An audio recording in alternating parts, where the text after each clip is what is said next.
საქენერგო მონტაჟ რემშენის ტერიტორიაზე ვართ ახლა ანანურში.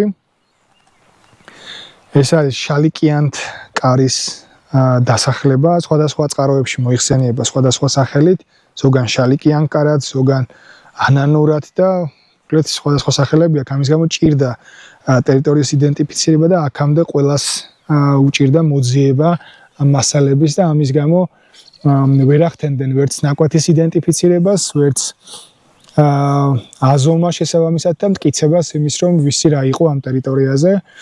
მაგრამ მივაგენით საბუთებს, მოვიკვლიეთ და ამდენი ხნიანი ძიების შემდეგ, ალბათ 8-10 წელი დაჭირდა ადამიანს რომ თავის ნაკვეთისთვის მიეგნო და საბოლოო ჯამში დაგვიკავშირდა და მოვაძებნიათ. ეს იყო საქენერგო მონტაჟ რემშენის ტერიტორია და მასთან გაერთიანებული იყო გლდანის რაიონის მაცხოვრებლები, სამონტაჟო სამმართველოს თანამშრომლები და ასეთი გაერთიანებული კომბინაციური მებაღეობა არსებობდა ამ ზონაში, სადღაც 70-მდე ნაკვეთია გაცემული და დარეგისტრირებული არის სულ რაღაც 5-6, დანარჩენი ნაკვეთები არის გამოკიდებული HR-ში და ელოდება მესაკუთრეების გამოჩენას. და პირებმა, ვისაც აქ ეკუთვნოდათ, გახსოვთ, რომ ნაკვეთი ჰქონდათ მიღებული, უნდა იჩქაროთ 2025 წლის ბოლომდე, რადგან თუ ვერ მოესწრება ამ დროში მოთხოვნის დაყენება, საბოლოო ჯამში ყველა ქონება გახდება სახელმწიფო საკუთრება და ასეთ საინტერესო ადგილები, რომელიც გვაქვს, გადაინაცვლებს სახელმწიფო საკუთრებაში.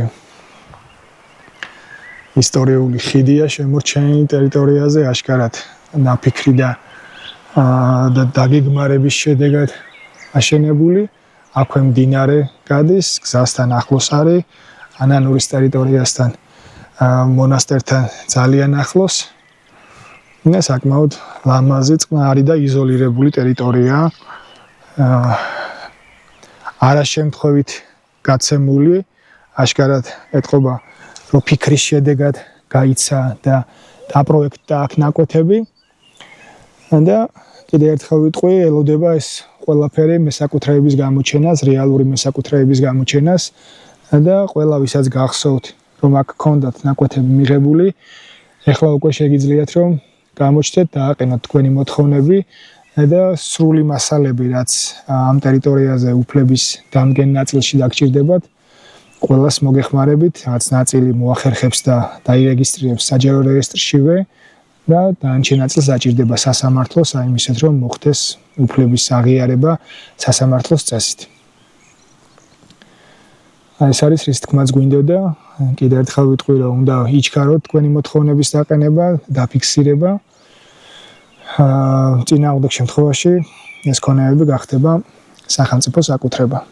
და ზოგადად მებაღეობებს, სადაც მასალების სრულყოფილად არ იძებნება და არიან წევრები, ვისაც ჰქონდა რეალურად უფლება ტერიტორიაზე, ძალიან საინტერესო გამოსავალი და გადაწყვეტა გვაქვს თქვენთვის მოფიქრებული და თუ გამოჩნდებით, დაგეხმარებით იმაში, რომ უსაბუთობის პირობებშიც კი შეძლოთ და მოახერხოთ ამ ტერიტორიებზე მოიპოვოთ საკუთრების უფლება. წარმატებებს გისურვებთ ყველას.